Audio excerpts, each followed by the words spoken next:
Hello, in front of me I've got PS5 and PlayStation VR2. In this video I'll show you how to find tutorial about how to put on PSVR2.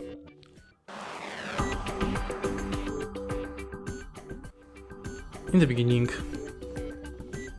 let's press PlayStation button on the controller and go to Quick Settings of PSVR2.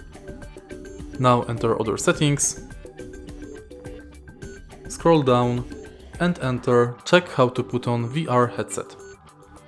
Now follow the instructions to learn how to put on VR headset.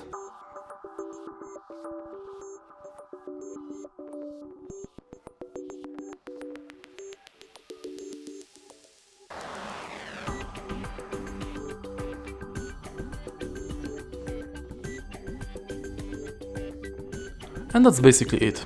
If you find this video helpful, please leave like, comment and subscribe.